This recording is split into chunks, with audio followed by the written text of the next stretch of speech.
നിരവധി കേസുകളിൽ പ്രതികളായ 4 സംഘം ഇടുക്കി കമ്പംമേട്ടിൽ അറസ്റ്റിലായി. തമിഴ്നാട് മധുര സ്വദേശി കസുവപ്പെട്ടി ഗണേശനും സംഘവുമാണ് പിടിയിലായത്. കൊലപാതകം ഉൾപ്പെടെ നിരവധി കേസുകളിൽ പ്രതികളാണിവർ. ചെക്ക് പോസ്റ്റിൽ നടത്തിയ പരിശോധനയിലാണ് പ്രതികൾ വലയിലായത്.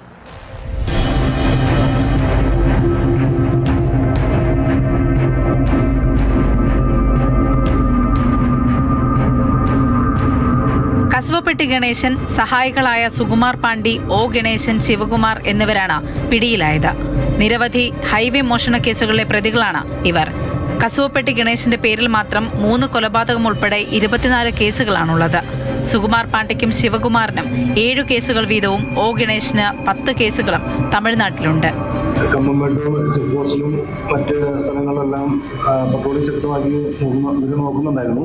തുടർന്ന് 6 മണിയോടുകൂടി ഇവരെടുത്ത വാഹനം കിട്ടുകയും ടിയൻമല സ്റ്റേഷനിൽ കൊണ്ട് നമ്മൾ പരിശോധിച്ചതിൽ വാഹനത്തിൽ മോഷണത്തിന് വൈകുന്നേരത്തുള്ള ഒരു ആയുധം ലഭിക്കുകയും ചെയ്തിട്ടുണ്ട്. തുടർന്ന് ഇവരെ പരിശോധിച്ചതിൽ ഇതിൽ ഒരു കസുവപ്പെട്ടി ഗണേശൻ എന്ന് പറയുന്ന ആള് കുസലാംപട്ടി സ്വദേശിയാണ്. ടിയാന്റെ സ്റ്റേഷനിൽ വിളിച്ച് അന്വേഷിച്ചത് ടിയാൻ ഏകദേശം 24ഓളം ക്രിമിനൽ കേസുകൾ പ്രതിയാണെന്നും അതിൽ തന്നെ 3ഓളം കേസുകൾ മർഡർ കേസുകളാണെന്നും റോബറി, എക്സ്റ്റോർഷൻ പോലുള്ള പ്രധാനപ്പെട്ട കേസുകളിലെല്ലാം പ്രതികളാണെന്നുള്ളത് മനസ്സിലായി. തുടർന്ന് മറ്റുള്ളവരെ കുറിച്ച് അന്വേഷിച്ചതിലും ഏകദേശം 10ഓളം റോബറി അതുപോലെ മറ്റ് മോഷണ കേസുകളിൽ ഉൾപ്പെട്ടിരിക്കുന്ന ആളുകളാണെന്നാണ് മനസ്സിലാക്കാൻ സാധിച്ചിട്ടുള്ളത്. 4 സംഘത്തെക്കുറിച്ചുള്ള ഇന്റലിജൻസ് വിവരത്തിന്റെ അടിസ്ഥാനത്തിൽ ജില്ലാ പോലീസ് മേധാവി പോലീസ് സ്റ്റേഷനുകൾക്ക് ജാഗ്രതാ നിർദ്ദേശം നൽകിയിരുന്നു. ഇതനുസരിച്ച് കമ്പംമേട്ട് പോലീസ് ചെക്ക് പോസ്റ്റിൽ നടത്തിയ പരിശോധനയിലാണ് പ്രതികൾ പിടിയിലായത്.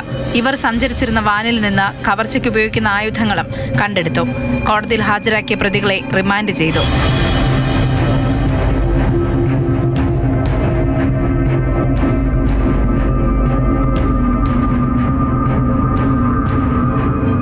മാതൃഭൂമി ന്യൂസ്, കുമളി.